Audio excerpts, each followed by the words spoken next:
It's time for 515 Fantasy Football.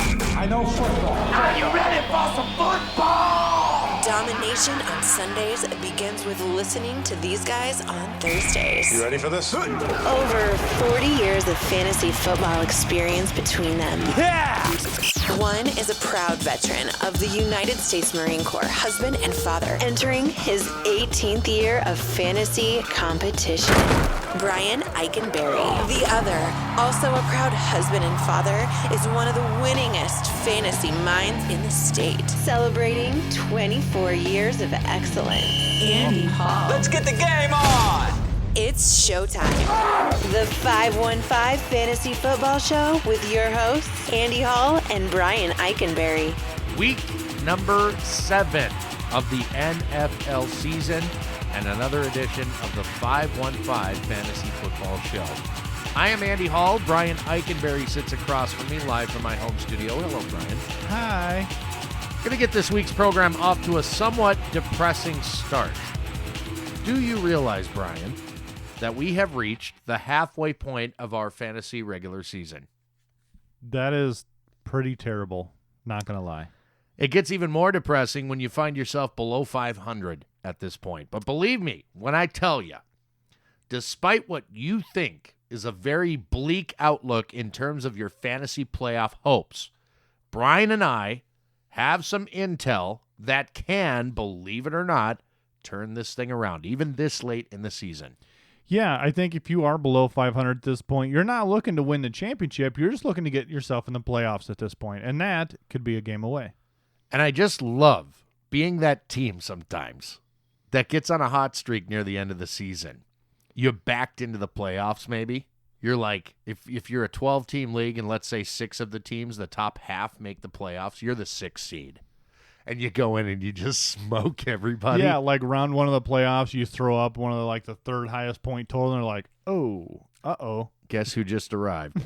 Getting in. That's it. I mean, that's the name of the game. We invite you to be a part of our online community on Facebook, 515 Fantasy Football, on Twitter at 515 Fantasy, and online at ESPNDesMoines.com. We're all about interacting with you. As you know, our guarantee, we will never ignore you. Well, maybe. If you start talking bad about the Lions, I will ignore you. You're still talking to me. I've been talking trash about your team for a very long time. We're contractually obligated. As always, a ton of things to cover during this week's show. Of course, grades on all the fantasy-relevant players. Not many shows do that. Break down each of this week's matchups for those of you that are in need of a dart throw, another round of bargain bin, pop quiz, answering 3 of fantasy's toughest questions, and the always unpredictable but usually controversial flea flicker. We'll wrap things up, but we begin as we always do with some headlines of fantasy note, beginning in Pittsburgh.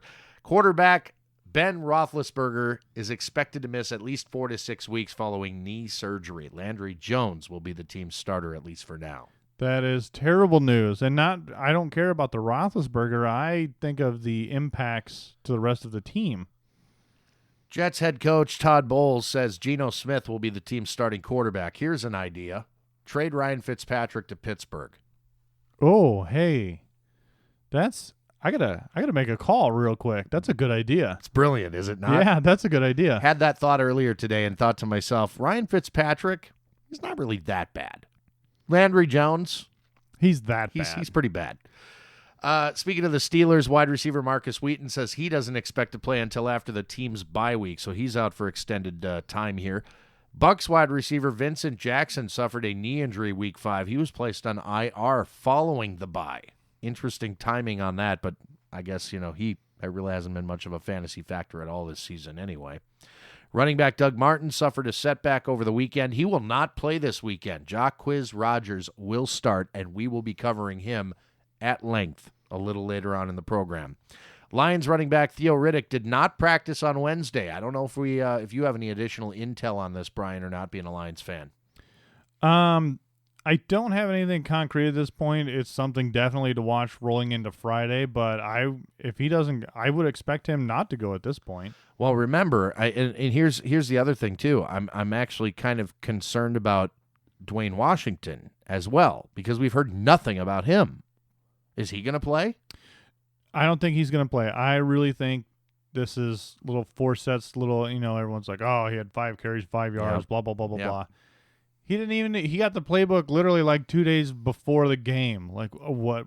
So what? I think this is Forsett's coming out party as a Lion. Could be. Zach Zenner certainly is in line for some carries. If Riddick doesn't play, it's Zenner and it's Forsett, and that's really it. And, they're going to have to give Forsett more than 5 touches. Yeah, in the game. absolutely. That's for sure.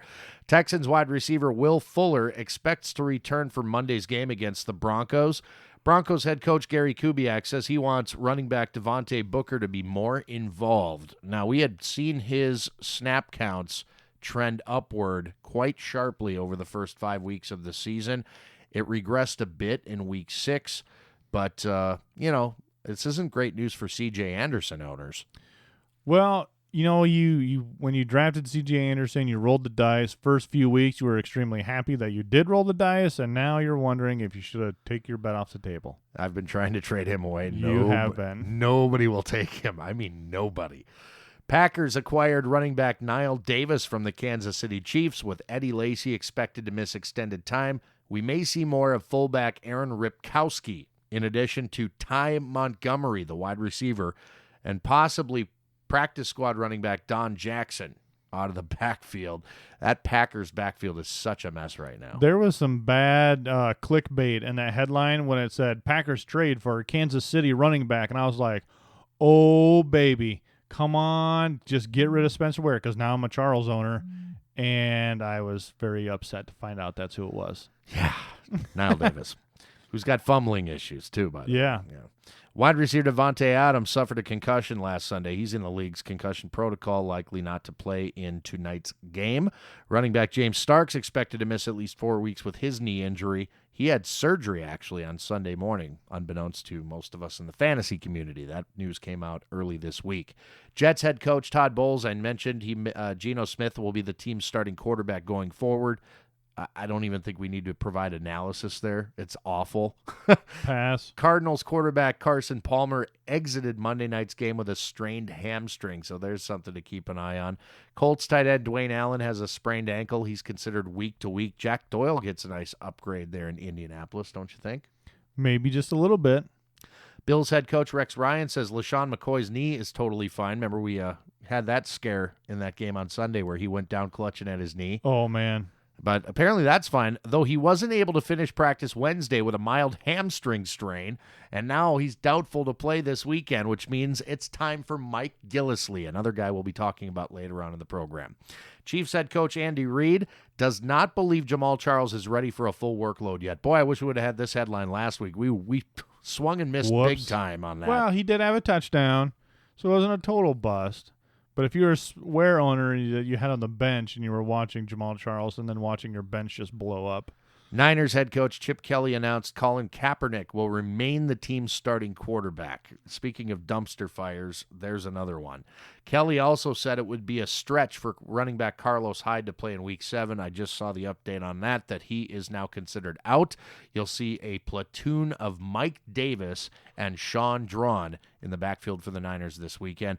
Running back Carlos Hyde is out. Let's see here. I already wrote that down. Ravens wide receiver Steve Smith did not practice Wednesday. He's questionable for Sunday.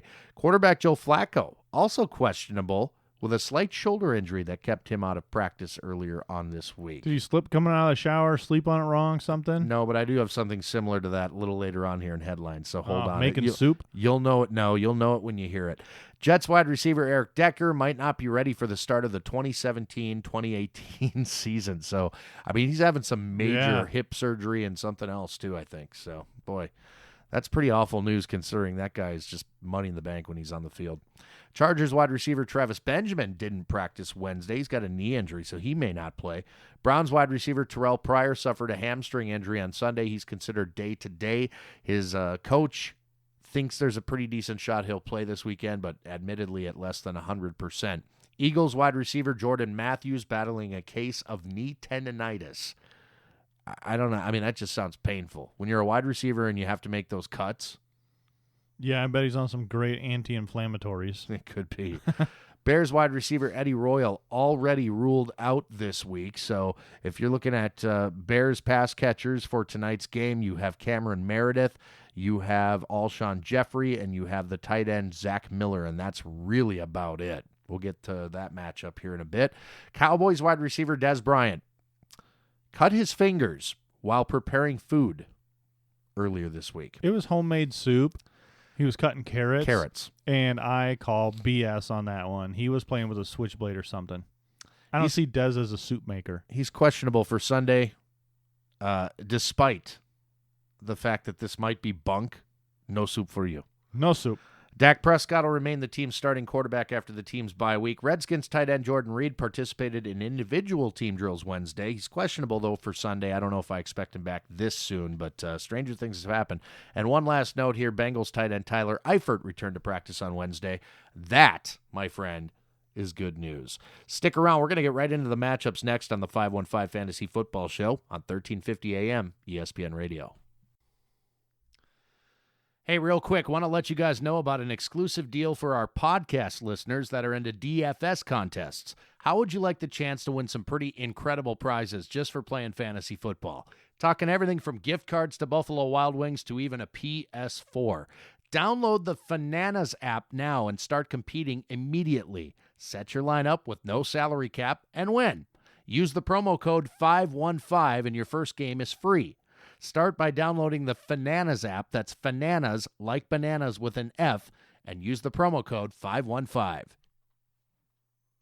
You are listening to the 515 Fantasy Football Show, heard each and every Thursday between 11 a.m. and 1 p.m. on 1350 a.m. ESPN Radio in Des Moines. You can also get our show on iTunes, on Stitcher, and online at espndesmoines.com.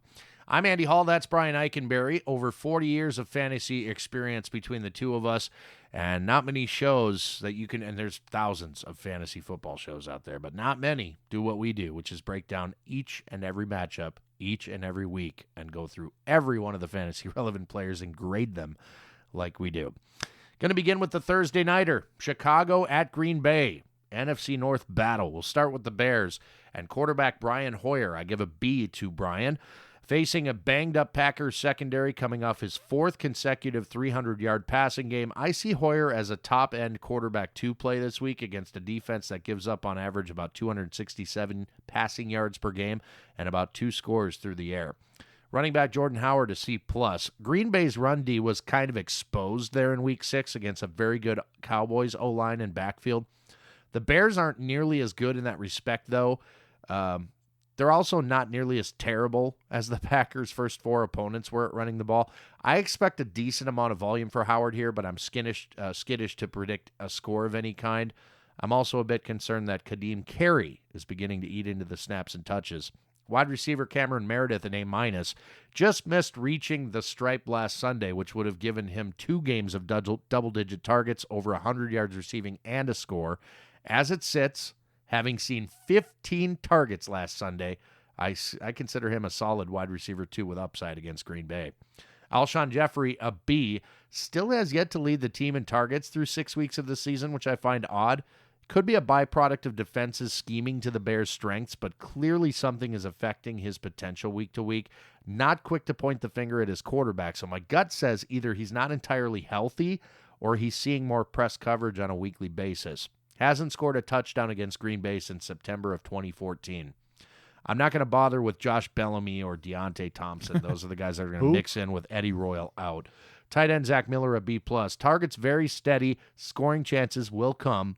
The Packers have only allowed 1 tight end score all season back in Week 2 at Minnesota to Kyle Rudolph. But Miller, he's a Rudolph type and did find the end zone in his lone head-to-head matchup with the Packers last season in Chicago. Speaking of the Packers, we'll begin with quarterback Aaron Rodgers. Give him a B grade in this one. Chicago allows only 234 passing yards per game, roughly 1 touchdown on average. They are also among the league leaders in quarterback pressures, totaling 13 sacks. Everybody's trying to put their finger on the problem areas with this Packers offense, but one thing is for certain, Rodgers hasn't been himself thus far this season, missing wide-open receivers with virtually no pressure on him. Threw for only 202 yards, 1 touchdown, and 1 INT the last time these two teams met in Lambeau. That was November of last year. Running backs. Oh, boy. It's going to be fun. Don Jackson is a practice squad guy they brought up. I'm going to keep him on the bench, obviously. We simply don't know what his role will be, if any, in tonight's game. Aaron Ripkowski. Aaron Ripkowski, the new John Kuhn. That's fun. He gets a C grade here. Likely the short yardage guy if and when the Pack get down inside the 5-yard line. He could get a try or two for a TD plunge and maybe a Lambeau leap. We'll see what happens. The rest of them, I'm not even going to mess with at this point yet. Nile Davis eventually will get to know the offense. And I think running back is actually one of those positions it's more easy to learn the playbook if you're a running back than any other position probably. You think that's fair? You got to learn routes and stuff for like. Yeah, I think that running back. Yeah, yeah. That's what they struggle with is the protection, not really the with left or right. Yeah, true. Left, right, or straight. For the wide receiver core, Jordy Nelson a B+. I'm basing this on the eye test, but I think he looks like he's lost a step since his last knee injury and surgery. Still, Jordy has dominated Chicago in recent meetings against the Bears, gaining 152 yards and 2 touchdowns and 108 yards and 2 touchdowns in the two 2014 matchups. May not be putting up huge yardage numbers thus far, but he is seeing a good number of targets and is scoring touchdowns. He's got 5 so far on the season. Randall Cobb, a C+.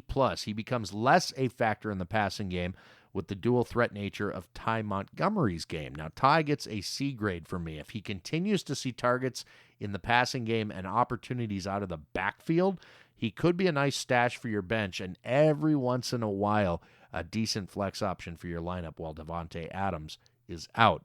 Tight end Richard Rodgers is going to leave him on the bench as well, a virtual non-factor, even while Jared Cook remains sidelined by injury. Under the Giants-Rams, quarterback Eli Manning's going to get a B+. This may be that huge game you've been waiting on Eli for. The Rams couldn't stop Matt Stafford, and Beckham may be back in full force, as witnessed from last week. The under-the-radar Giants, I didn't realize, have the third best passing attack in the NFL. So, for those reasons, Eli Manning, B+. The running back positions, well, just because Rashad Jennings is back doesn't mean it's solidified. It's all still murky and all still messy. But Jennings, B-, Darkwa, C. It's always been murky and muddy, but their best opportunity here to get some action against the Rams. I'm not sure who's going to get the bulk of the carries. They're all probably going to get a mix. It's going to be one where there's going to be 3 running backs, and they all have 8 carries. So only if you have to. I can't imagine a scenario where you are starting either of those guys. Wide receiver Odell Beckham Jr., he's getting an A. He had a massive second half last week. Still has to get his attitude there. He got himself some penalties, was being a little showman on the side. Who does this remind you of in the wide receiver category? I would say either Terrell Owens or Terrell Owens. Terrell? I don't know. That's the one that comes immediately to mind. That is exactly what I have. We did not pre-discuss this, but Chad Johnson maybe in his earlier days. Ocho Cinco, sure. Well, before the whole Ocho Cinco thing. Yeah, Terrell Owens, he was a great guy, but just ran his mouth a little too much and was a showman. That's what I see OBJ becoming. He's still an A as long as he keeps scoring. That's all that matters in the NFL. Do your job, you get paid. Wide receiver Sterling Shepard, B-. Shep comes and goes. He has 302 touchdowns right now. I prefer him to be on your bench in favor of some chunky soup this week. That chunky soup is courtesy of one Victor Cruz. B+. Yeah, Victor Cruz, B+ this week. While he is a third receiver on the Giants, and he is just kind of obsolete, he also happens to run the same route package Golden Tate does. And if you remember... Wow, that's good intel right there. Golden Tate had 160. He had his whole season's production in one game last week. Yes, he did. That's great intel, Brian. And especially when you watch people drop Golden Tate. Ooh, that guy's mad. I can't believe that they guy's did mad. So they let Golden Tate go bonkers. So I really do. That's why Victor Cruz gets a B+. No tight end on the Giants I'm going to mention. Onto the Rams side of the ball, quarterback Case Keenum, B-. Don't let Keenum's big game against the Lions' terrible secondary fool you. They're not that good in the air. The Lions are terrible on defense this year. If you take that game away last week, Case Keenum has more interceptions than touchdowns. Do you want to say something? I see over there just getting a little antsy and wiggling over there. No, I'm just going to say that I have something to say about Case Keenum a little later on in the show. All right. Running back Todd Gurley, he's going to get a B. Because of game flow, the Giants give up only 96 yards on the ground, or they're an average run D, but they will likely be behind 14 points after the first quarter. So fun stat with Gurley, he's averaging about 7 yards per carry. Wow. You wouldn't think that, would you? No, that's ridiculous. But they're abandoning the run, aren't they? Isn't that the problem? Yeah, absolutely. They're just giving up and whatever. God, why wouldn't you just – it's like a Megatron for running backs. Just give it to him 50 times. Give him the ball. Wide receiver Kenny Britt, B. Sorry, got a little crazy there with a B+. Yes, you did.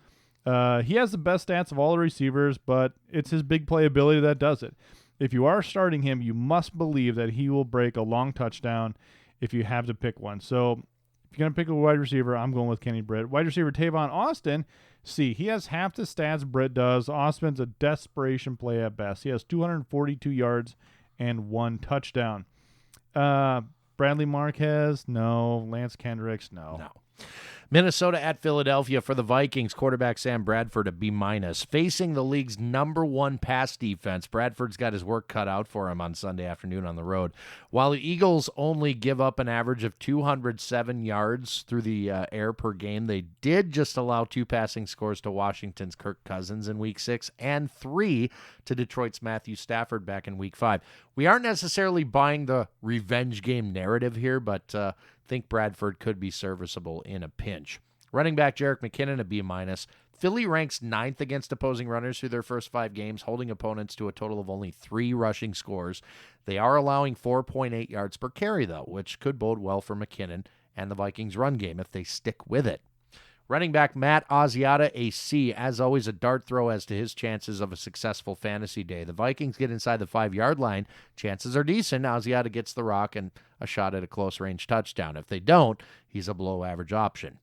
Wide receiver Stephon Diggs, a B grade, one of the biggest tests of the season through 6 weeks. Diggs sat out Week 6 to get healthy for this one. Expect him to step right in and get a ton of looks. Wide receiver Cordero Patterson, a C+.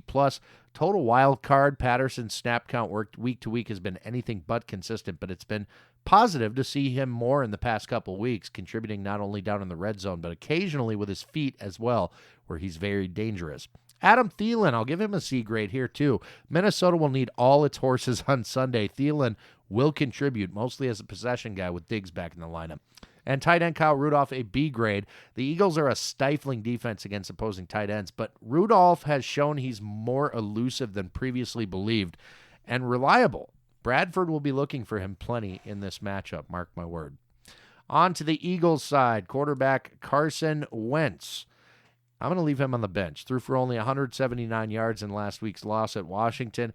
That was against a very mediocre, middle-of-the-road secondary. Minnesota has one of the best in the league with a total of 19 sacks while only allowing 4 passing touchdowns all year, picking off 7 enemy passes. Running back Ryan Matthews, a C grade, facing the league's 3rd-best rush defense. The Vikings are allowing only 3.7 yards per carry, haven't given up a run of more than 17 yards all season. That is a crazy statistic right there. Nobody else in the league can say that.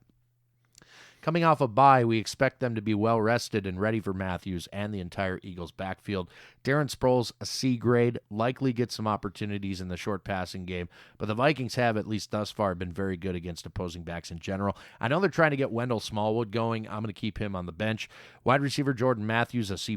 Battling some knee tendonitis, as you heard in the headlines. Matthews' roll out of the slot could actually allow him some opportunity to get free, and if Wentz can find him, spring a couple decent gains against an otherwise dominant Minnesota secondary. And tight end Zach Ertz, I'll give a C+ to. The Vikings linebackers are big and they're quick.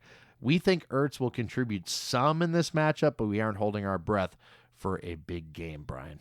So, hey, just to hear in on the Ollie stats and information ticker tape here, Todd Gurley is averaging 7 yards per catch, not per carry. Oh, that does make a difference. In my defense, I got back from Vegas about 4 hours prior to recording. I've been on the road for like 3 out of 5 weeks. So I'm a little sleepy. I'm a little tired. I wrote YPC and didn't think that went through. We forgive you. You know, So- I appreciate a guy that can own up to his mistake. Ollie notified me that. So, good dog. In between farting, he let you know that you made mistakes. Very good. Stick around. More of the matchup still to come. Pop quiz, bargain bin, the flea flicker. It's all next on the 515 Fantasy Football Show on 1350 AM, ESPN Radio. This is the 515 Fantasy Football Show on 1350 AM, ESPN Radio in Des Moines. We're also on iTunes and on Stitcher and online at espndesmoines.com. We're everywhere, Brian. Everywhere. I'm Andy Hall. That's Brian Eichenberry. More matchups. Brian, we start with you. Ooh, this is going to be super exciting. The Browns at the Bengals. Quarterback Cody Kessler, B-. While not having Wait, what? You're going to give Kessler a starting grade? Yeah. Wow, you are ballsy, Brian. Yeah.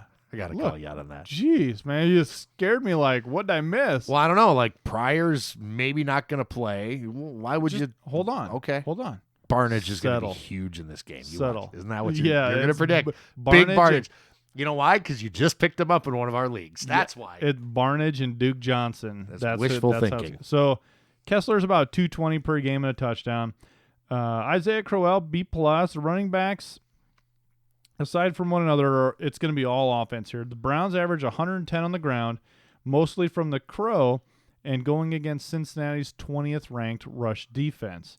So while the Crow will have plenty of rush attempts early and often, Duke Johnson, B-, will get him more catches this week than most. If they fall back fast, which we expect them to because they're playing the Bengals at home, he's going to have a lot of opportunities to do the short three-yard pass and see what he can make out of it. As you would call them, the quick dumps. The quick dumps, yes, absolutely. That's last year's sleepy time giggle Yes, it fits. is.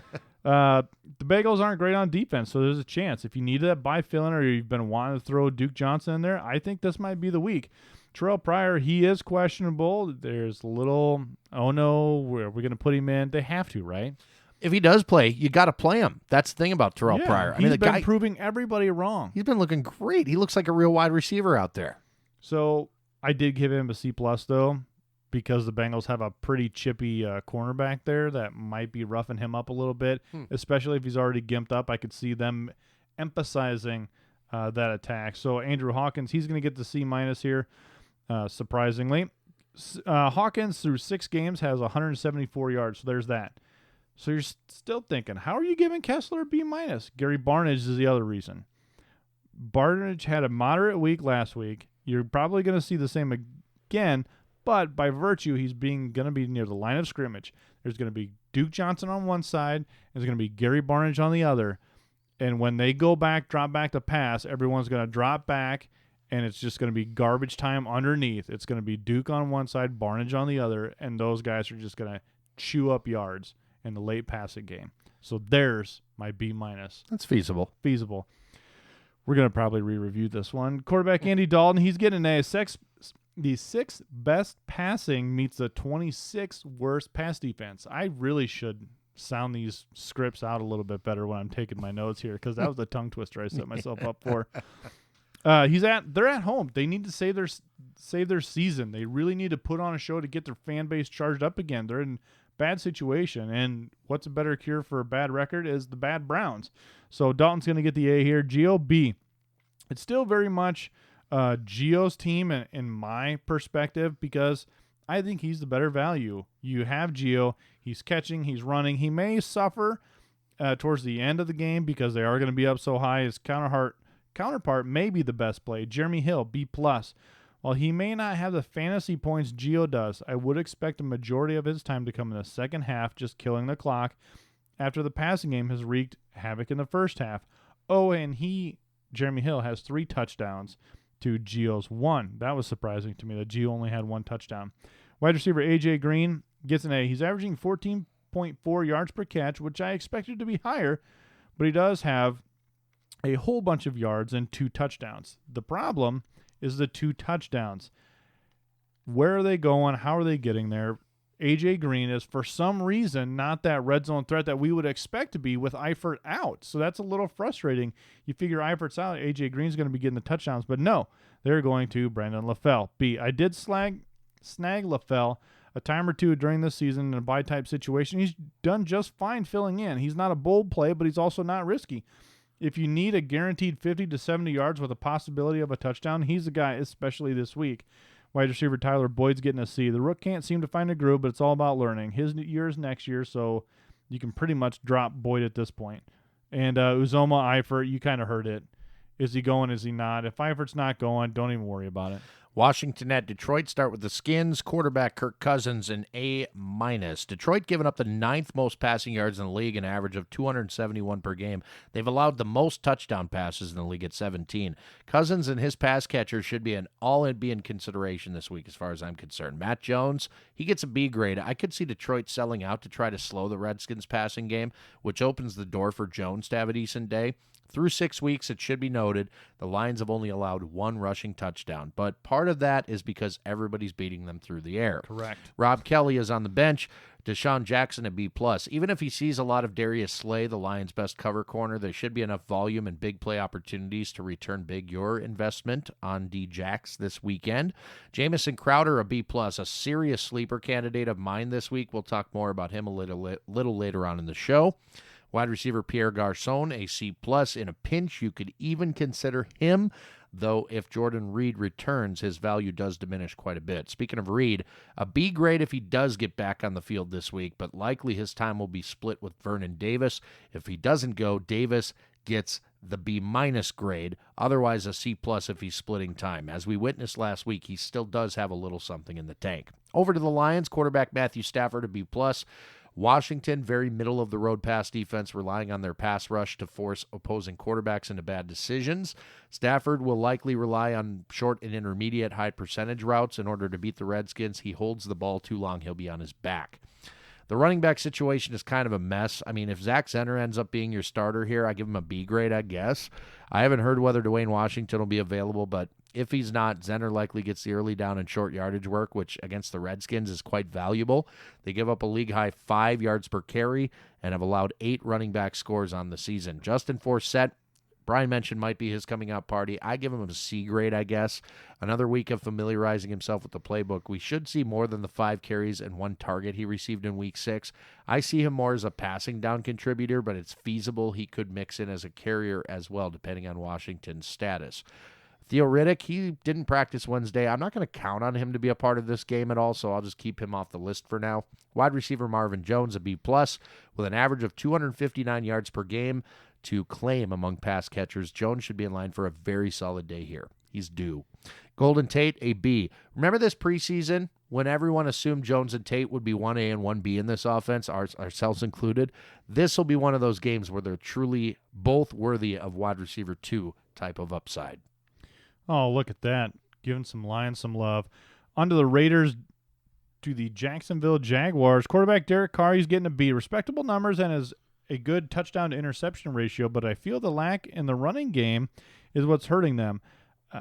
I believe this may be Carr's multiple interception game against the 8th best Jacksonville Jaguar pass defense. The running back situation is just as bonkers as multiple other teams, including the Lions. You got Washington and Richard back there. Is Murray going to go yet? Honestly, nobody knows. Desperation prayer, but you need to listen to the bargain bin to find out who's going to fill in for your Raiders running back that you have to start this week. Wide receiver Amari Cooper, B-. Look, I want to give Cooper a better grade, but at some point you have to realize he is a wide receiver 2 this year. Not because of effort or talent, but because of game situations. He is not in the playbook inside the 15-yard line. Amari Cooper gets the B-. Wide receiver Michael Crabtree gets the B. While he is 200 yards behind Cooper, he has 4 more touchdowns, and that's better in the points. In most leagues, he does have more fantasy football points than Amari Cooper does. I expect another TD as coverage will be rolling over and hitting Cooper hard again. Wide receiver Seth Roberts, if you are looking at playing Seth Roberts, you're begging for a touchdown. He's got some touchdown thieves from old Cooper. So on to the Jaguars side of the ball, quarterback Blake Bortles, he's getting an A. This is his game. It's the worst defense ever this year in the Raiders. That's somehow 4-2. If Bortles can't do it now, drop him from your roster. Through 5, he has 1,300 yards and 9 combined touchdowns. I think he's going to have a big, big game.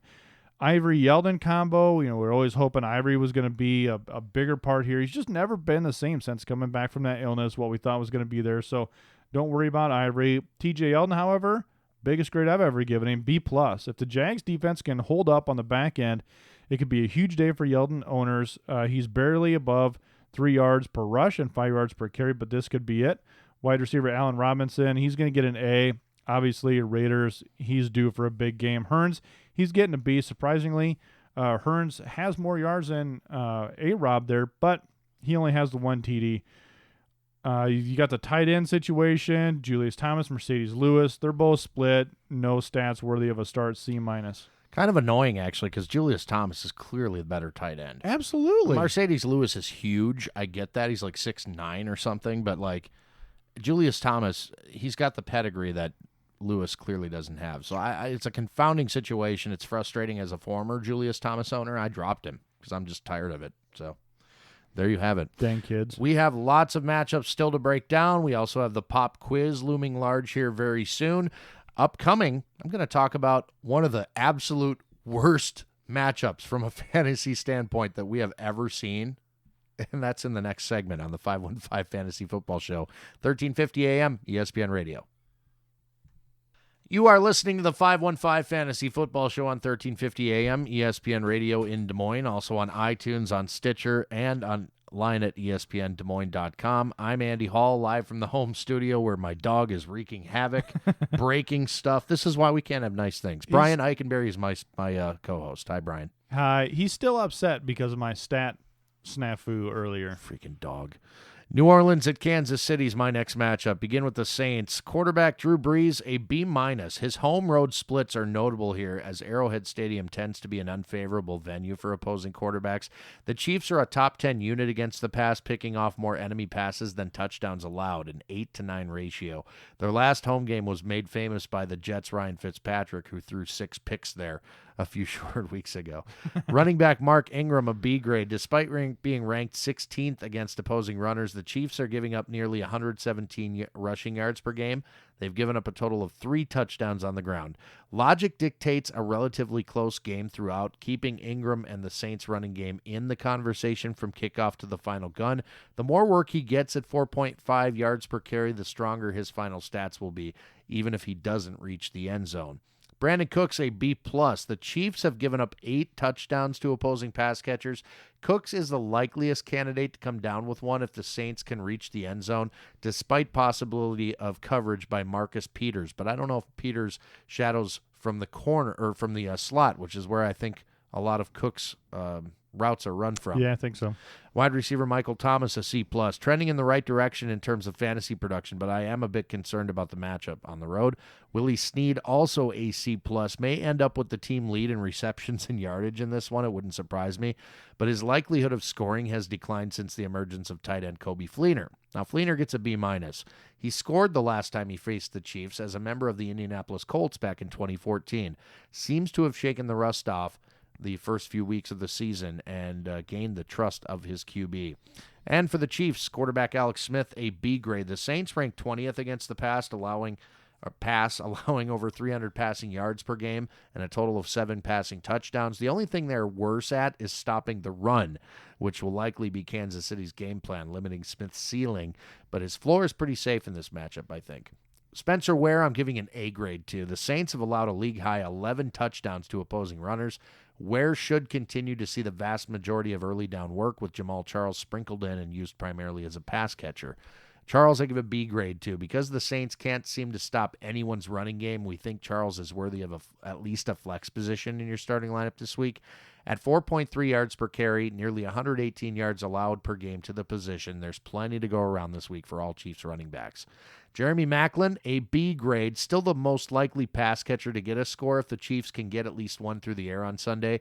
Figures to be first or second in team targets, receptions, and yardage at the very least, even though I think this season's been a little bit of a disappointment thus far. This could be one of those games that helps him out. Tyreek Hill, I'll give a C grade to. A complete dart throw, but could take advantage of a plus matchup. Travis Kelce, a B-. He'd been super consistent in terms of target volume up until last week. He has yet to surpass 89 yards receiving in any one game, but has come down with 2 receptions for touchdowns in the past 3 weeks. On to the Bills and the Fins. Sounds like the Ducks and the Fish. Quarterback Tyrod Taylor, D. D for don't. 30 worst passing offense meets an average defense at home. D for don't. Oh, yeah, and Tyrod Taylor's averaging about 180 a game, so don't. Running back Mike Gillis Lee, we expect McCoy not to go, so he is no shady, but the Dolphins have the worst run defense in the league. Good job, Sue. So he's definitely worth a quick shot here. Dart throw, we'll talk about some really cool stats coming up later. Wide receiver Robert Woods, Salas, Clay, pretty much any pass catcher here on the Bills right now. Everybody's a C. I can't just pass on all of the pass catchers for not getting a grade, but look, it's a terrible QB situation. McCoy's out. You have no idea what's going to happen. This could be the worst offense team of the NFL season. You need a QB. They're not drafting one. You just the Bills are going to have a bad day. Unless they're lucky that their running game's working. Yeah, unless Gillis Lee comes through in a big way. There you go. Quarterback Ryan Tannehill on the Dolphins side of the ball, B-. Bills have an average defense that could be creating turnovers, but they give up a lot of points and yards. So Tannehill may have all of his good points negated very quickly because of his turnovers, especially since he already has 7 interceptions on the year so far to complement his 250 yards per game. You've got the Foster coming back. Is he going to be more involved? Is he not? I don't think it's a good matchup for Foster. You going to say something? I was just going to say, the offensive player of the week there in the AFC is Jay Ajayi. Does he really sit on the bench the week after he gets the offensive player of the week? I know, right? So I think what they're going to do is they're going to ease Foster back in a little bit more. So I'm going to give Ajayi the B and Foster the C right now. Ajayi's had his opportunity to shine. He's averaging over 5 yards per carry, but Foster is still getting back up to game speed. So he's still worth a start, I believe, this week.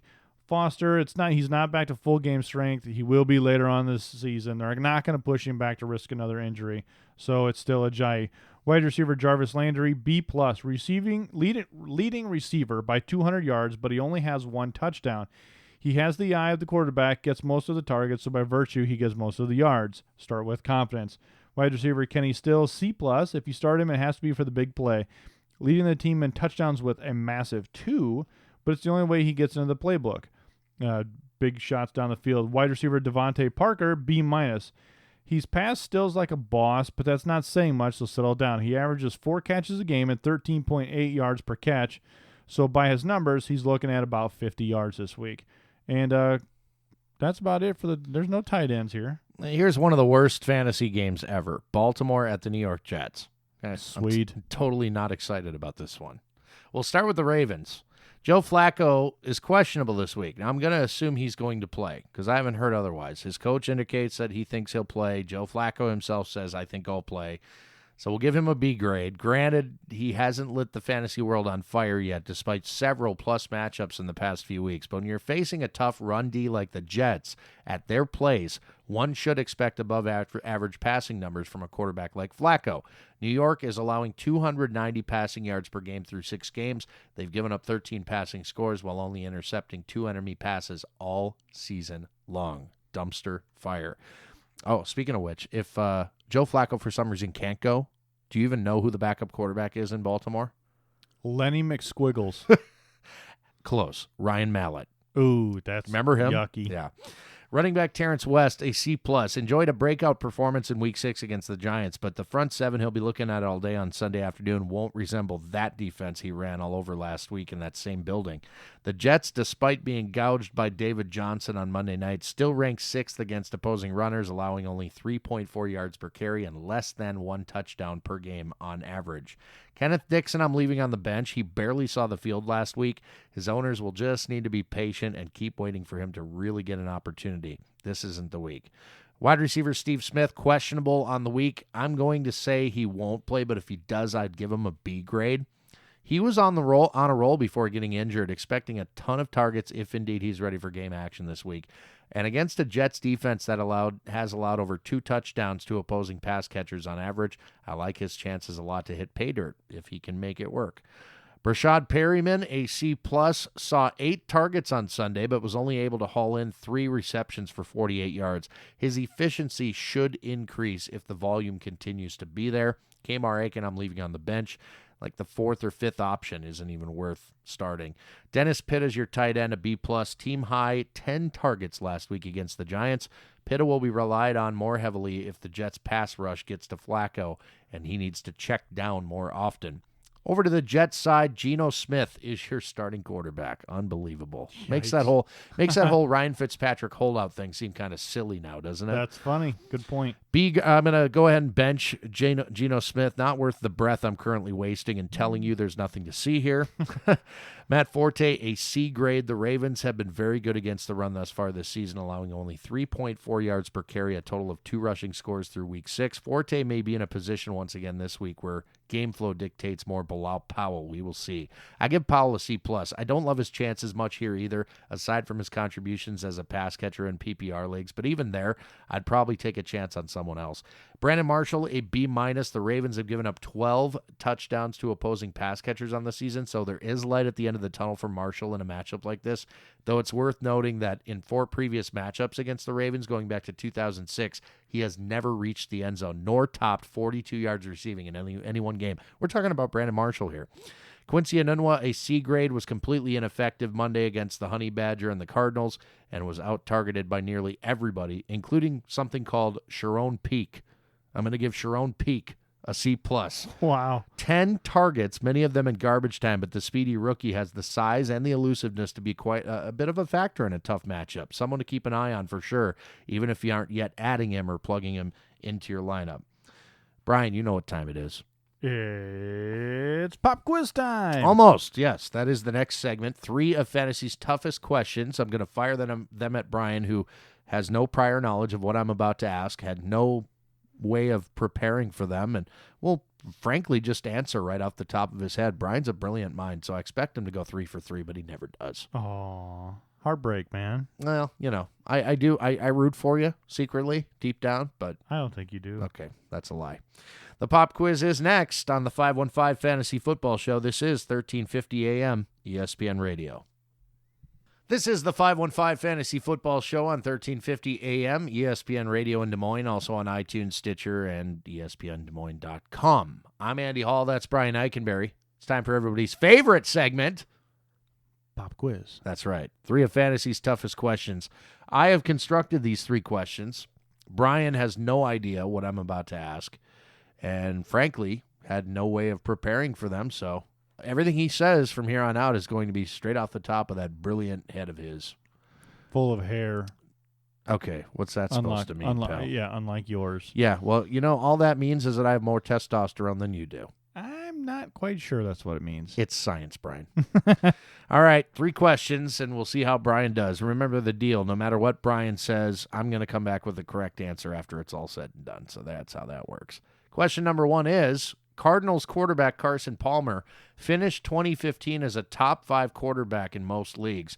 He currently ranks 25th, averaging only a little over 17 fantasy points per game. Is Palmer droppable in leagues of 12 teams or less, Brian? Yep. History speaks for itself. He didn't finish 2015 strong, if I recall, and he's not starting off 2016 great. And I will talk about a stat that Larry Fitzgerald's best game came from when he was not around, and 2 of Larry Fitzgerald's worst games came from when he was the quarterback. So there's 3 things at play before I give you the correct answer to this question. Number 1, Palmer's obvious regression from last year to this year. The Cardinals' running game with David Johnson is consistently awesome, limiting Palmer's ceiling. Number 2, the Cardinals' upcoming schedule. This week, they get the Seahawks, number 2 against the pass. Then they head to Carolina, which is a relatively easy matchup. Get San Fran at home, number 9 against the pass, weeks 8 and 10. Then in week 11, they head to Minnesota, number 3 against the pass. Mediocre matchups against Atlanta, Washington, and Miami in weeks 12, 13, and 14. Then the fantasy playoffs, easy matchup versus the Saints, week 15. Then the Seahawks and the Rams to finish the season. Overall, that kind of sucks. Finally, number 3, Palmer's questionable health. Not only has he suffered a concussion and a hamstring injury the past few weeks, the eyeball test tells me there's something also wrong with his arm or his hand. His pass just doesn't have the zip it did much of 2015. I think there are better options out there. I'm saying that in 12 teams, leagues of 12 teams or less, he is most certainly droppable at this point. That's a good Bringo. Never heard of Bringo before. Bringo? Yeah. Yeah. Is that like a combination of bingo where you win Pringles or something? Well, no. If there's a show out there called Check It Out with John C. Reilly. Oh, I love that guy. So YouTube, check it out. I will. And just watch some of those shorts. And then you'll understand Bringo. So Bringo is really a thing? I thought you just were No, I thought you were slurring your words. Well, that's what he does, is he inserts an R into some things, and you will pee your panties laughing so hard. First of all, I'm a boxers guy. I will let everybody know that right off the top. Second of all, I love when people add an R into words like wash. So it's wash. Yeah. And you hear that in That's Iowa. my mom. You hear that in certain parts of the country, and I'm not sure why or where it came from, but wash always made me laugh. You know, who the Washington Redskins playing this week? You know, hilarious. Question number 2, Brian. You're 1 for 1. Don't get cocky. Who will score more fantasy points the rest of the season? Jamal Charles or Spencer Ware? Man, radio silence there. I'm going to go with Jamal Charles because you said rest of the season, not for the whole season. Look, it's Jamal Charles' job. And even if Spencer Ware is the next crown, then run Jamal Charles into the dirt. If you're going, he's not going to be a Chief after this year, I don't believe. So I think he'll have the better year from here on forward. So that's my answer. Again, we go to the schedule analysis. This week, the Saints. Cake matchup. Advantage Ware. Week 8, Colts. Another cake matchup. Advantage Ware. Week 9, the Jags. Top 10 against the run, but closely contested. I'm willing to bet. Advantage Ware. Week 10, Carolina. Relatively tough. Give this one to Charles. The Bucks in Week 11. Again, tough. Again, advantage Charles. Broncos Week 12. Not as great against the run as they are against the pass. Advantage Ware. The Falcons in Week 13, high-scoring affair, advantage Charles. The Raiders, Week 14, downright awful, advantage Ware. Week 15, the Titans, top 10 against the run, but closely contested, advantage Ware. Week 16, again the Broncos, again advantage Ware. And if you play Week 17, your commissioner sucks. The Chargers, clearly a Charles game, at least in my opinion. That's 7-4 in favor of Ware and his style. Those of you that kept him around will be rewarded more often than not the rest of the season. The answer disagree. Is Spencer Ware. Disagree. Okay, pal. We're going to see how that works out for you. Just like your RG3 comment. Okay, pal. That was an injury. And if Spencer Ware goes down to injury, you're going to use that same dumb argument, aren't you? Win is a win, pal. Okay. You know, it's funny because I would normally use that argument. Yeah, you would. Anyway, question number 3, now that you're 1 for 2. With Ben Roethlisberger expected to miss at least 4 to 7 weeks, what is the correct level of panic on Antonio Brown? Extreme panic, slight panic, or none whatsoever, man? Extreme panic. History speaks for itself. You've got the stats over there. I know you do. Landry Jones's games with Antonio Brown were terrible. Terrible. So, no, I am in extreme panic. As an owner, I am looking at some matchups and trying to figure out how I can weasel out of this and sneak through. Would it surprise you, or would it make you angry if I said that I have no level of panic whatsoever? Yeah, because, okay, so let's say Antonio Brown, he has 40 yards and a touchdown. Yeah, but he usually gets 200 and a touchdown. So when I'm counting on 25 points and he gets me 10, that's a problem. So you'd get angry at me if I said there was no panic? Yes, of course. Fortunately, we don't need to go back very far to see exactly how the loss of Big Ben and the quarterbacking of one Landry Jones has affected Brown. This happened over a 4+ game span, beginning in Week 3, ending after Week 7 of last season. During that time, Brown had a decent Week 3. Of course, part of that was Big Ben. 11 receptions, 108 yards. A dreadful Weeks 4, 5, and 6 before finally coming back in Week 7. Week 4, 5 receptions, 42 yards. Week 5, 3 receptions, 45 yards. Week 6, 3 receptions, 24 yards. Week 7, 6 receptions, 124 yards. Notice, no scores in that span. None. Week 7, Big Ben returns. Antonio Brown is back in the end zone. My level of panic seeing as Ben is expected to miss at least 4 to 6 weeks, is extreme. This is week 7 we're talking about right now. If he misses the high end of that, back in the playoffs, you are, and if you're lucky if you made the playoffs at that point, because you banked on Antonio Brown. Sure did. He was the overall consensus number 1 fantasy pick this year. Yeah. So now I'll regress a little bit. I do think that Antonio Brown will still be effective. Had to have learned. Mike Tomlin had to have learned some lessons, right? Had to have. Maybe they're going to get Fitzpatrick. Huh? That'd be sweet. I think that's a pretty good idea. You do need to, if you're D'Angelo Williams, you need to start considering maybe we're the start here with a 2-back system. Yeah. To be honest, I don't know why they haven't really done that. They know how effective D'Angelo Williams can be. I understand that their stud, their horse, is Le'Veon Bell, but I'll never understand, and maybe I'm just a bitter guy that doesn't own Bell but does own Williams, which I have in a couple leagues. If you're that well prepared at running back, how can you not be that well prepared at quarterback for a backup plan? That's a great question, but again, I'm not a GM, but I should be. Okay, right. So if there are any bigwigs listening, I did stay at a Holiday Inn Express. I'm very smart. That's think right. Ryan Fitzpatrick is the answer. I do too. That would make me so happy. Yeah. I mean, there's some other turds out there they could trade for, I suppose. But they haven't moved. I haven't seen any visits come across. Have you? No. They're going to roll with Landry Jones for the next 4 to 6 weeks. They have a good division lead, though, too, because the Bengals aren't even sniffing them. Yeah, not yet. That could turn around real quick, though. Yeah, the Ravens actually... They're losing momentum, though, aren't they? They're pretty good record, though, overall. But, then you get Cleveland. So... Yeah. I guess, there was one thing to say here. They're not worried about losing to Cleveland. I would say this. If Landry Jones throws up a stinker, then they're probably going to start looking around and kicking some tires. Maybe Peyton Manning. Ooh. Maybe. Did Peyton Manning send in his paperwork to retire? Do you know? That I don't know. But wouldn't that be neat? Busy eating chicken parm sandwiches. Yeah, those commercials make me so angry. Me too. A, because I don't have a chicken parm sandwich, and number 2, because I'm not a parm fan. When Peyton opens his mouth, his throat makes this really gross noise, and it's like 6 inches longer than what it should be. His neck. Okay, well, I don't know what that means. We need to end this conversation before it goes further south. But anyway, stick around. We have plenty more to come. We're going to break down the matchups. We got our bargain bin picks still to come, the flea flicker as well. This is the 515 Fantasy Football Show. You're hearing it on 1350 AM ESPN Radio.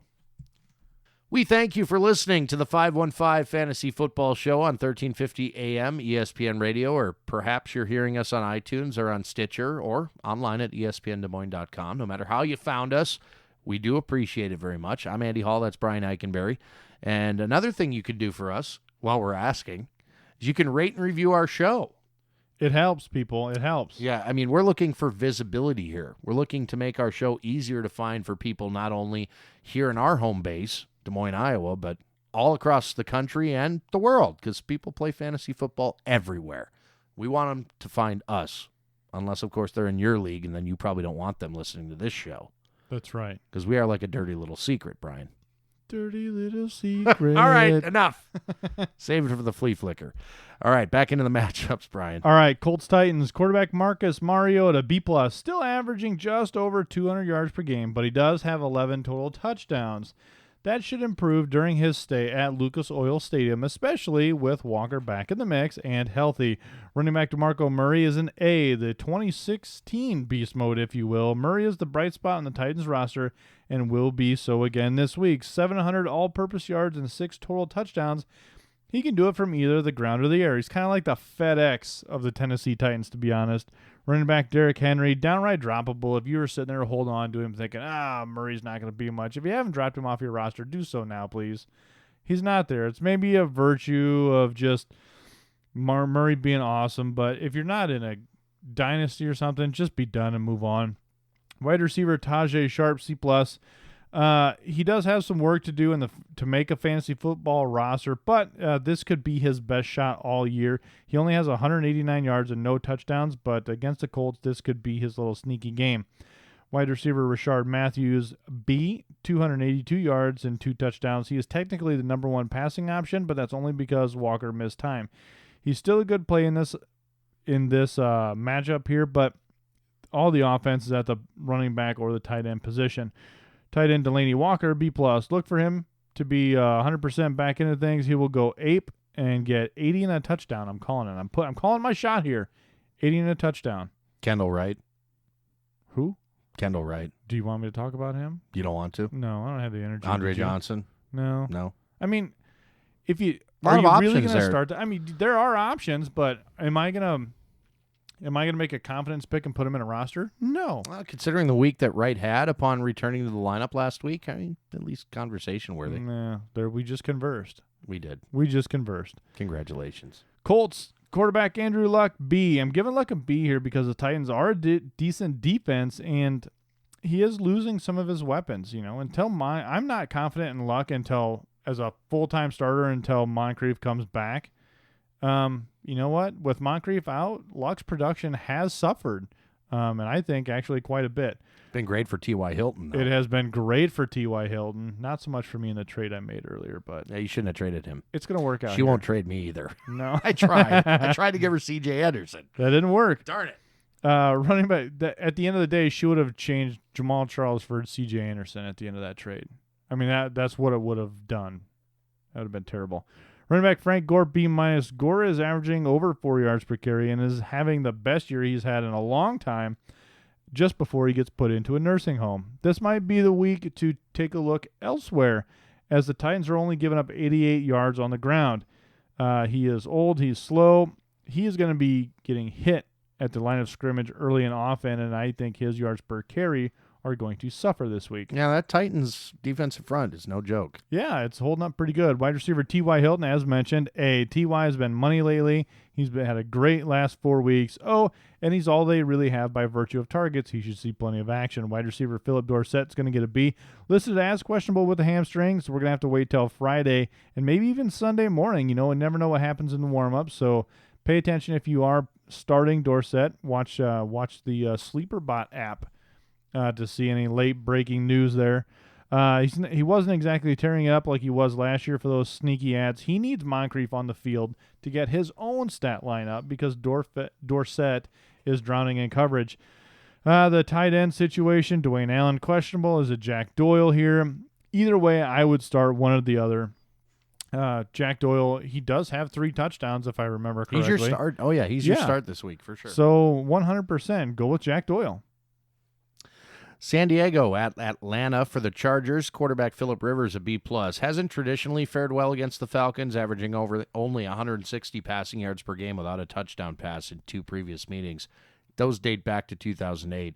But there's reason for hope here. Vegas projects a high-scoring affair, which bodes well for the Chargers' passing game in general. Plus, Atlanta's ranked 27th against opposing passers, allowing the 6th most passing yards in the league and tied for the 2nd most passing touchdowns allowed.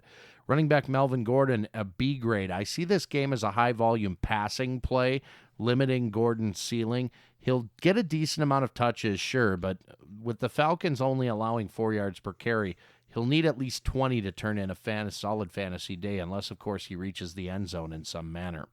Wide receiver Tyrell Williams, a B+. Target share is there, so is the opportunity. Despite the fact that he may see coverage from Desmond Trufant, Atlanta's one bright spot in the secondary. I still like Williams quite a bit here. Travis Benjamin is questionable on the week. I'd be tempted to just sit him anyway because he's dealing with an assortment of injuries that would probably slow him down, and speed is his weapon. Dontrell Inman, I'll give a C grade to here. In a game that figures to feature lots of passing, even Inman is in play as a possible flex. Tight end Hunter Henry is a B grade, proven to be quite dangerous in the Chargers' aerial assault. Also a mismatch, no matter who's trying to cover him. Feel good rolling him out there as a top 12 play this week at the position. Antonio Gates, a C+, mainly a touchdown threat when the Chargers are in close. Gates has yielded a lot of snaps to Henry, and frankly looks very slow when he does run intermediate routes. Not a tough guy to cover between the 20s, and that's why they're letting Hunter Henry do much of that. Over to the Falcons, quarterback Matt Ryan, an A-. The Chargers are every bit as bad as the Falcons against the pass, giving up the 8th most passing yards and a total of 10 passing touchdowns on the season. Ryan, currently fantasy's number 1 scoring quarterback, is a no-brainer this week at home. Running back Devontae Freeman, a B+. San Diego only allows 3.8 yards per carry on the season, but have given up 8 rushing touchdowns. Freeman might not be a bell cow this year like he was, but he's getting plenty of work as a runner, some as a pass catcher. Solid running back 2/flex play this week. Tevin Coleman, a C+. Feels like what's left over for Coleman after all the touches Freeman gets game to game is like table scraps, basically. Unless he hits on a long touchdown, he's been a disappointment in standard leagues. In PPR, he does hold a little more value where you might consider him in your flex in good matchups. I don't think this is a great matchup, though. Julio Jones, an A grade, one of my top wide receiver plays of the week in what should be a shootout. Mohamed Sanu, a B grade, also has some value, taking on a very banged-up Chargers secondary that'll be devoting a lot of manpower toward attempting to slow Jones. Sanu should find room to run. Jacob Tamme, I'll give him a C grade. I'm not thrilled with the Falcons' tight ends in general. Between Tamme, Toilolo, the rookie Hooper, it's hard to tell week to week who's going to get the kiss. Tamme is the best dart throw of the group, so if you're desperate, I suppose you could do worse. On to the Bucs-Niners, speaking of doing worse. Quarterback Jameis Winston is getting a B. Technically, the Niners had the 7th best pass defense, but I think that's kind of skewed a little bit because teams are up so high, they just grind the ball out, and they don't have to throw up a ton of passing yards. With that being said, the Honorable Mr. Winston does have 10 total touchdowns, but is starting to lose people around him, is in dire need of a standout running back, apparently, with Doug Martin being out. Running back Jaquiz Rodgers, I'm going to give a B+, simply because he is playing the Niners and anyone can score here. His stats are terrible, and he's not in a good spot, but I will bet on him right now. More to come later. Wide receiver Mike Evans, he's getting the A here. Coming off the break, going to be rested and ready to go. He's averaging 14 yards per catch, 4 touchdowns, and is easily going to add to that. Remember when Fitz went nuts against the Niners? I see Mike Evans being in the same situation here. I mean, he's double-digit targets every single week. Yeah. Now Vincent Jackson's out for the season. I mean, He just absorbed at least 3 to 5 more. Evans could be sitting on a monster game here this week for sure.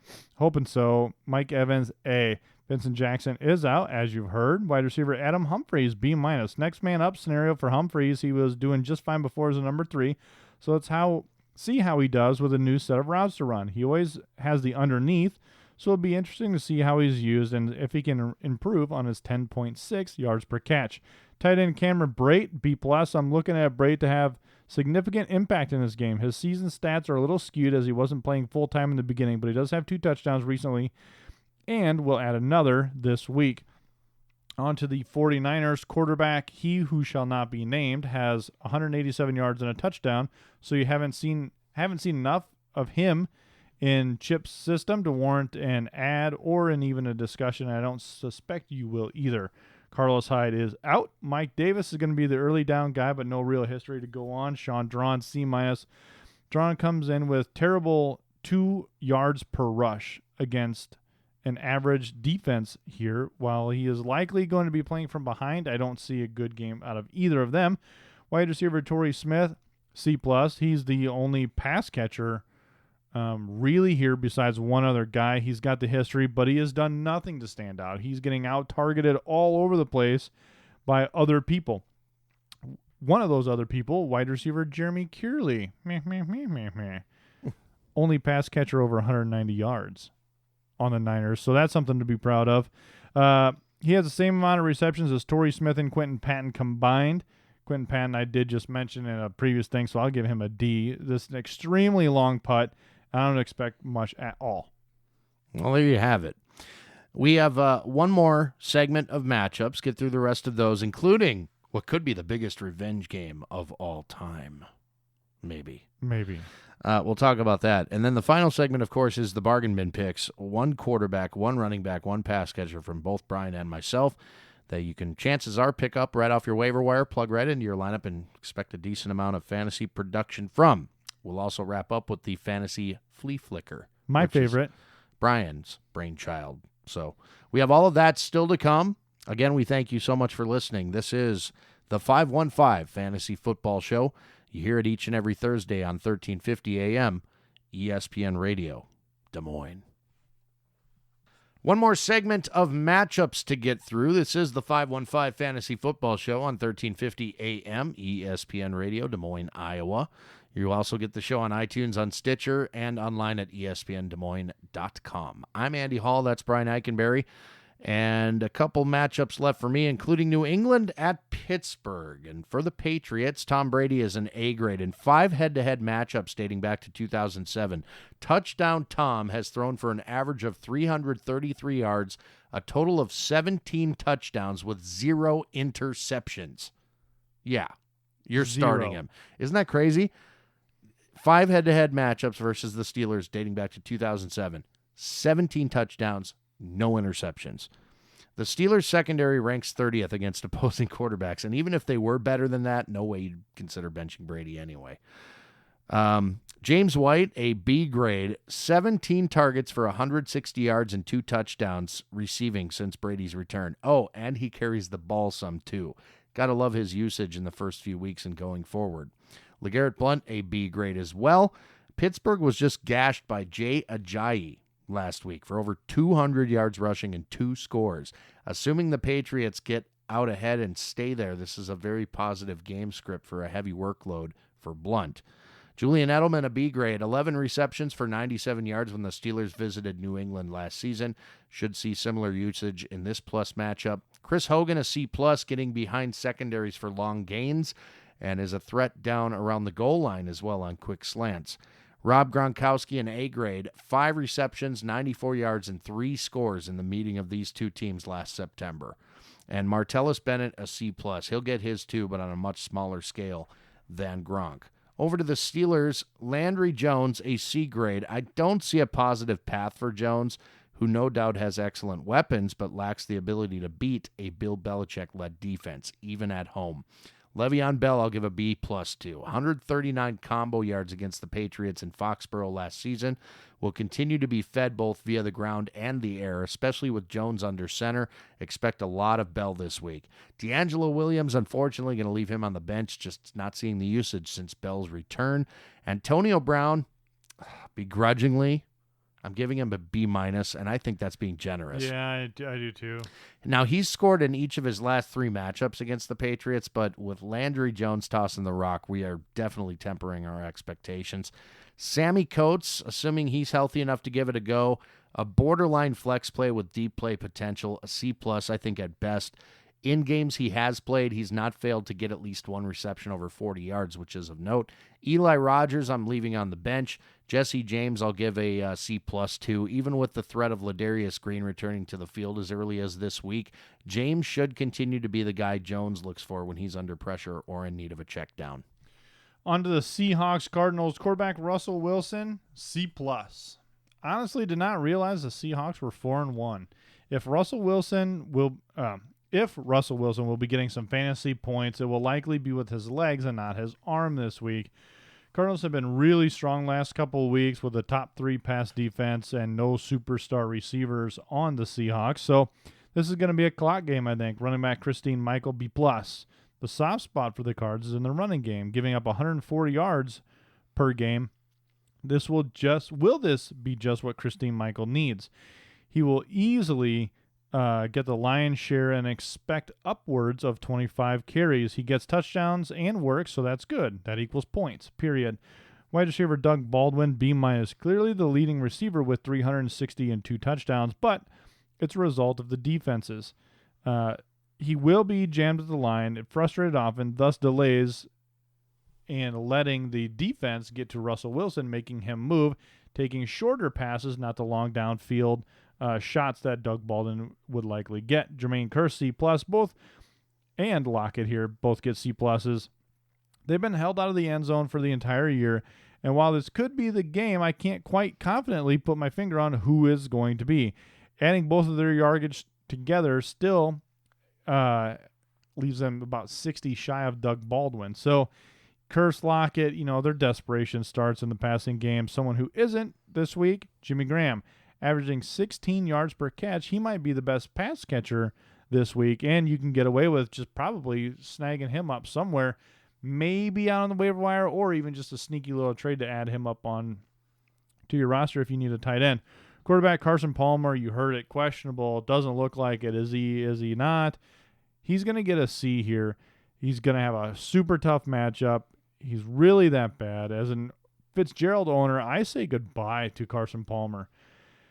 You heard me talk about it earlier. It's very frustrating with Palmer. I think the way he ended last season, this season, injuries are catching up with him. He is old. People are forgetting that. He's old. He sat out for 2 years early, didn't he? Was it 2 years or 1 year he sat out? Great question. I don't know the answer to that. I think it was 2 years because the Bengals just sat on his contract for another year just to force him into it. So Palmer, no-go. Running back David Johnson, A. He has 830 combined yards, 8 touchdowns. This guy makes me want to puke. For obvious reasons. We'll find out why later on in Yeah, the show. I'm sure. I'm just going to hijack the entire flea flicker. No, you're not. I'm starting. Always an A with this guy. 5+ yards per carry, over 100 attempts. Oh, and he catches passes too. Wide receiver Larry Fitzgerald, B-. Unfortunately, I have to drop him down here. He's going to get his targets, but it really is going to depend on who he draws out of that secondary, so it's probably going to be a bad start for Larry Fitzgerald. Wide receiver Michael Floyd, C. He has the touchdowns, but 3 to be exact. But Brown has those yards, Fitz. John Brown has the yards. Jeez, I'm all over the place. It's very similar to what the Seahawks wide receiver situation looks like, except the Seahawks D is better than the Cards D at this time. So Floyd and John Brown are going to be tough starts. Houston at Denver, the Monday Nighter. Beginning with the Texans, quarterback Brock Osweiler. Yeah, I'm going to leave him on the bench. Coming off an emotional comeback victory over Indianapolis last Sunday night, you might be feeling sneaky about Osweiler in a revenge game such as this. Don't do it. He tends to make bad decisions when he's under heavy pressure, which he most certainly will be on Sunday against Denver's rugged front seven. Lamar Miller, a B grade, volume play against the 24th ranked run defense. The Broncos are giving up 4 yards per carry on average, nearly 113 yards on the ground per game, and have allowed 6 rushing scores on the season. Coming off a monster game last Sunday, Miller will be fed on Monday. DeAndre Hopkins, a C+, was nearly completely shut down by the Broncos when he faced them back in December of 2013, Hopkins' rookie season. Obviously, he's night and day better than the receiver he once was, but I don't feel great about this matchup at all. The Broncos are allowing just over 200 receiving yards total per game and have only allowed 4 touchdowns to opposing pass catchers. Not willing to bet Hopkins gets one here. Will Fuller, a C grade, still battling that hamstring injury, but coming off a week of rest. He should be back on the field. Can't say we feel great about him in our starting lineups, though. Jalen Strong, I'm leaving on the bench. C.J. Fedorowicz, a C+. May see some additional targets as his usage has been on the increase in recent weeks, but whether or not he can translate that into receptions and yardage against one of the league's premier defenses remains to be seen. We wouldn't risk it. Over to the Broncos, Trevor Simeon is your starting quarterback. I give him a C grade. The Texans are every bit as tough as the Broncos on the defensive side, particularly in pass defense. Because Simeon has excellent weapons to whom he can throw, I give him a barely startable grade here. C.J. Anderson, a B+. Despite losing some snaps to Devonte Booker, we like his chances against an injury-depleted Texans front seven who ranked 29th against opposing runners, allowing over 126 yards per game on the ground, a total of 8 rushing scores through 6 games. We'll see if somebody wants to trade for C.J. Anderson's after this week. Devonte Booker, a C+, should get enough touches to make him fantasy relevant on Monday night. Head coach Gary Kubiak, of course, wants to get him more involved. We'll see what exactly that means against a beatable run defense. The passing game, Demaryius Thomas, a B grade. Houston is all banged up in their secondary. I think Thomas has enough moxie to find some open space and create some opportunities in what should be a closely contested game. Emmanuel Sanders, I'll give a B- to. Admittedly, it's nothing more than a gut feeling that this will be the week that Thomas surpasses Sanders in terms of targets, receptions, yardage. The Texans have given up only 4 touchdowns through the air all season, but if there is one to be had by Denver this Monday, we're actually going to put our money on Thomas this week as opposed to Sanders, who had been the easy money. Tight end Virgil Green, I'm leaving on the bench. Brian? What? That's it for the matchups, my friend. We've been through every single fantasy-relevant player there is, every single matchup, broken them down. We've done the pop quiz and beat you up pretty bad there. Now it's time to relax and have some fun with that. I love it. Bargain bin picks are upcoming. We're going to throw one quarterback, one running back, and one pass catcher each at you. So that's 6 total players that chances are available on your waiver wire right now. Go grab them, throw them into your starting lineup, and expect a decent amount of fantasy production from. And then, of course, Brian's brainchild, the 515 Fantasy Flea Flicker, in which we talk about a wide variety of topics. From chips to taco rice and cheese to trade value propositions. Mm-hmm. Yeah, we cover everything pretty much there. It's a potpourri. That's right. Mm-hmm. So potpourri smells nice. We probably use some of that down here in the home studio. Pig, yeah. The home studio gets a little stanky at times, but that's not my fault. That's the dog's fault, all right? It's like I'm starting the flea flicker right now, Brian. Yep, pretty much. We're just going to roll it. Final segment of the 515 Fantasy Football Show coming up on 1350 AM, ESPN Radio. Final segment of this week's edition of the 515 Fantasy Football Show on 1350 AM, ESPN Radio in Des Moines, also on iTunes, on Stitcher, and online at espndesmoines.com. I'm Andy Hall. That's Brian Eikenberry. Again, we thank you very much for checking us out. Invite you to come back again and again and again. And if you like us enough and we give you some great intel that helps you actually win some games, we'd love for you to tell us about it on our Facebook page, 515 Fantasy Football, or on Twitter at 515 Fantasy. I'm at Andy Hall Radio. He's at Ike FFB. That's IKEFFB. Time for the bargain bins, Brian. If our listeners need a dart throw at either the quarterback, the running back, or the pass catching positions, we have some answers. Smoke them if you got them. Begin your quarterback. Who's your quarterback? Quarterback Blake Bortles from that Oakland-Jacksonville Jaguars matchup there. Look, I gave him an A. He's out there on a lot of people's waiver wires because I've already dropped him because I haven't been performing well at all. Bad teams are the cure to bad slumps. So this is it. Blake Bortles getting an A start. My quarterback is owned in only 4% of Yahoo leagues. Yikes. Geno Smith? I made a case for Keenum. Ooh, look at you. Not only for this week, but for the next several, online at espndesmoines.com on the 515 Fantasy Football page. I wrote a column where I break down why I think fantasy owners, especially those that are hurting at the quarterback position, should roster him. I'm looking at you, Big Ben owner. Invite you to take a look at that when you get a chance. Again, you can find that column, The Case for Keenum, at espndesmoines.com. Case Keenum is my bargain bin at the quarterback position. Who's your running back? Oh, I thought we were going pass catcher. I'm sorry. Let me scroll back up here. How many weeks have we been doing this show, Brian? Come on. A lot. Running back, Mr. Gillis Lee. Mike Gillis Lee. Very nice. I gave him a B.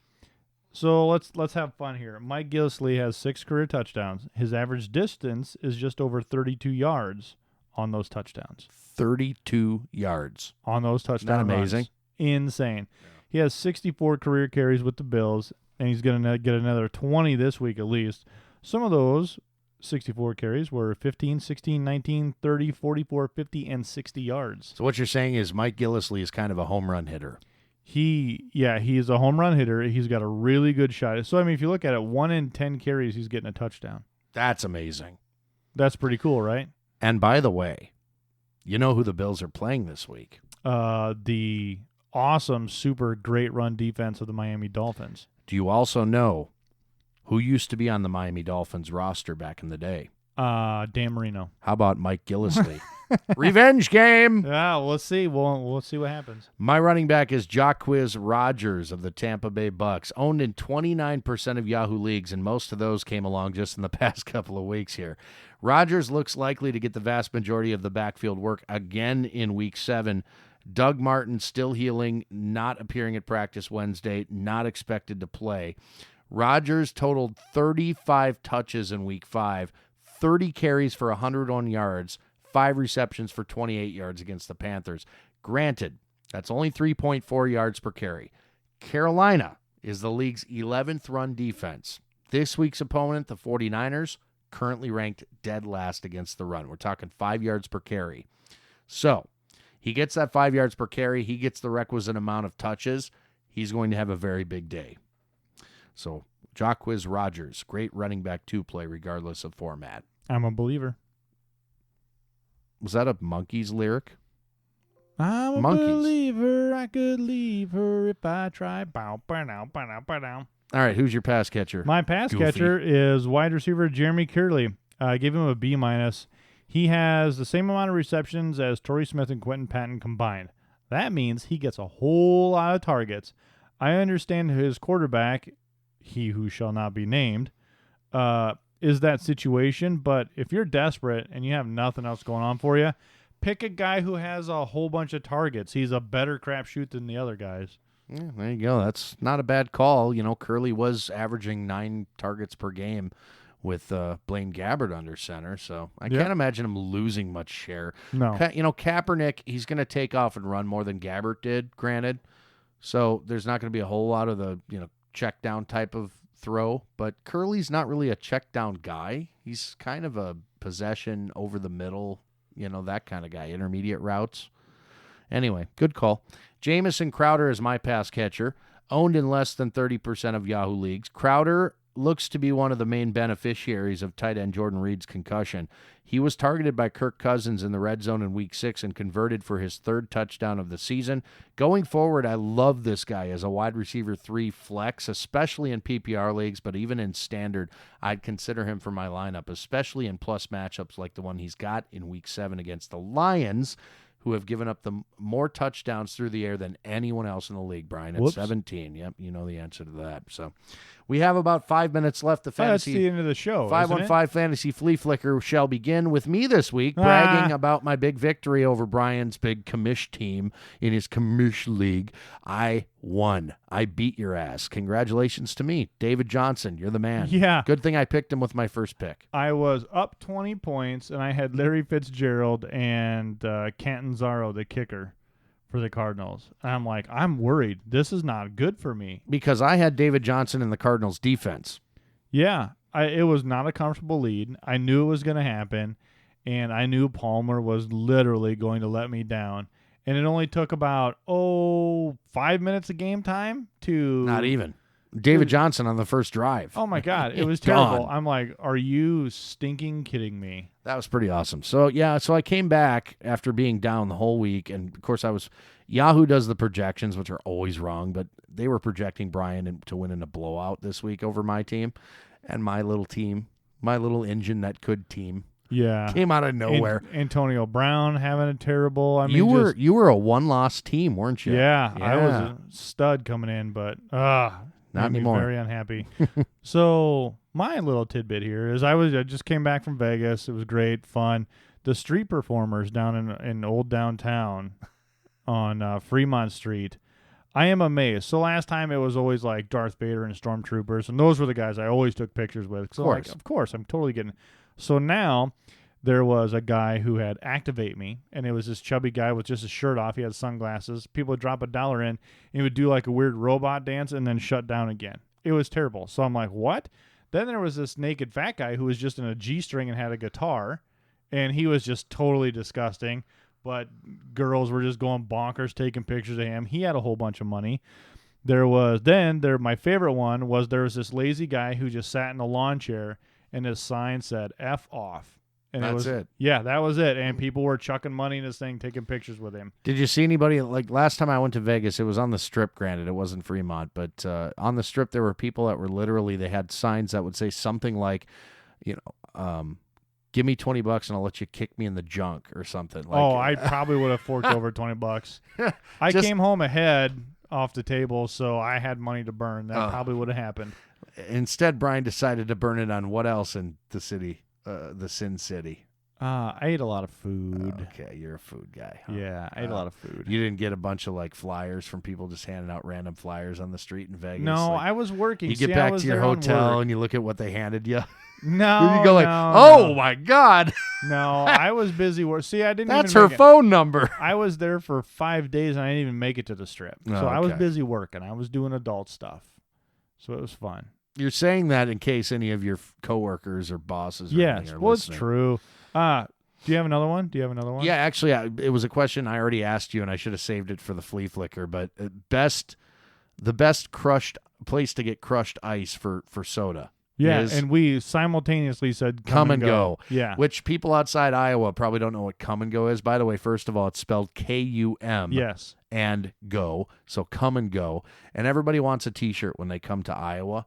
And a lot of them get them because they're cool. But the best crushed ice ever. So if you stop in while you're getting your Come and Go T-shirt and or lighter or whatever swag you want to pick up, make sure you get yourself some soda from the fountains and get the crushed ice. It's the best. Yes, I definitely agree. So on the topic of drinks, the price for coffee anymore. Oh, if you go to Starbucks or Caribou or whatever and you get something other than just even the plain coffee's like $2.50. Mm-hmm. If you get a drink, a medium, a venti, whatever, or grande, sorry, it's $5. Like, this is just getting absolutely outrageous right now. So there's my pricing rant.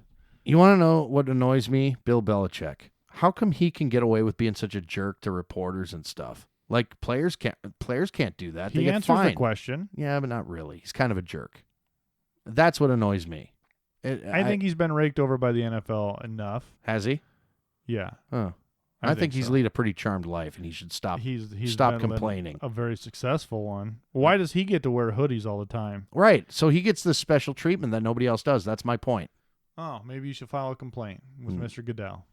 Maybe I'll do that. Goodle. I have his email address. Goodle. How much time we got left? 20 seconds. We got to go. Love you. We'll be back again next week. Thank you so much for listening, all of you. No matter if there's like 3 or 4 or 5,000. I don't care. Well, this is so much fun. We love doing this show. Like us, rate us. For Brian Eikenberry, I'm Andy Hall. This is the 515 Fantasy Football Show. Have a good week.